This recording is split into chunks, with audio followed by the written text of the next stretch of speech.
I was 23, I had a kid on the way, and I was scared. I was really thinking, how am I going to make this work? I mean, didn't have any money, beat up old pickup. I was doing odd jobs, mostly odd jobs, and people would pay me so much an hour. Sometimes I thought I'd make $7 an hour, and I ended up making 50 cents an hour, just because of what it took. And I was an apprentice for 5 years, got some good experience. I liked it because you felt like when you drove home at night, you accomplished something. I knew I wanted to go into business for myself, and I didn't know what that was really going to take.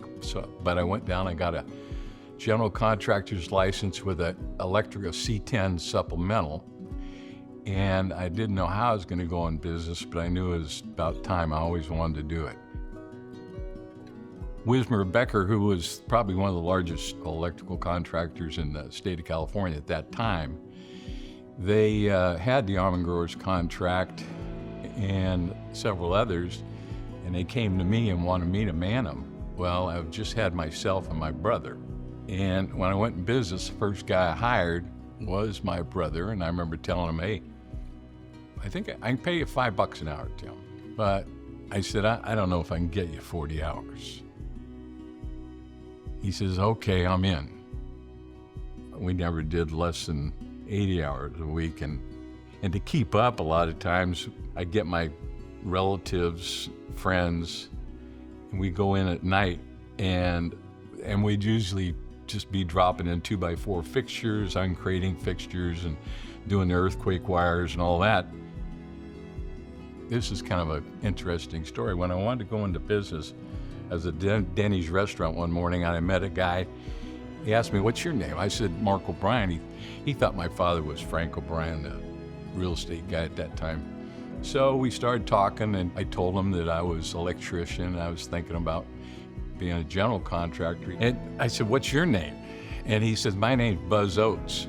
And I thought, oh, okay, I think I've heard of that guy.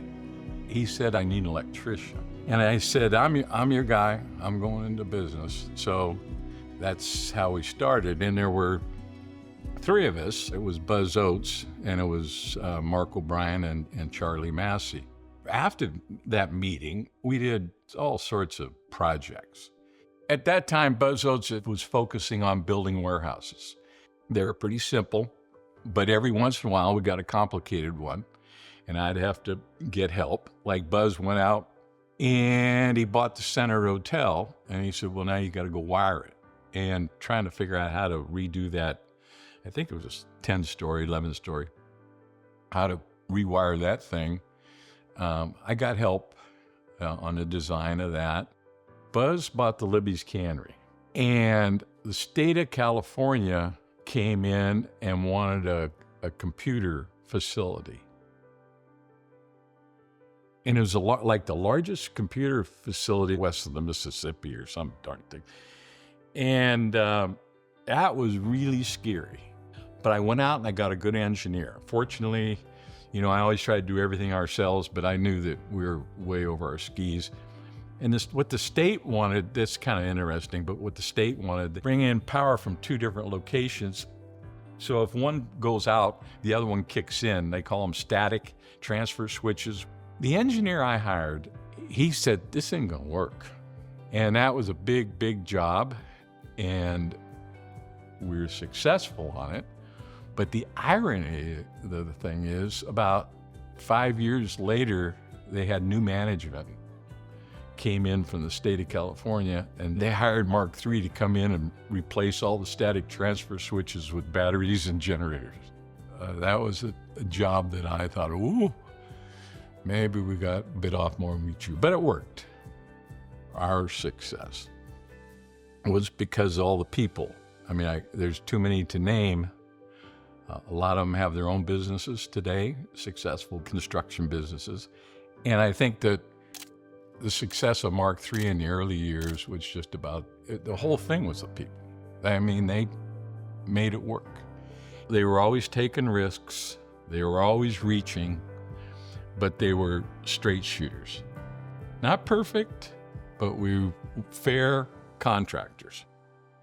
And I think that somebody's going to change construction because it's been done the same way for a lot of years. And there's obviously still a lot of the same stuff done. And I see that what's happening now with Mark III, coming up with these new ideas, like these things about these pods that Mark III are building now. That's revolutionary, and they're attracting a lot of interest. I mean, the hospitals and big general contractors, and it's all because they know that they have to stay on the cutting edge or die. And you never thought about that in construction for years. You just did it kind of the same old way. But today, I think you better try to keep up.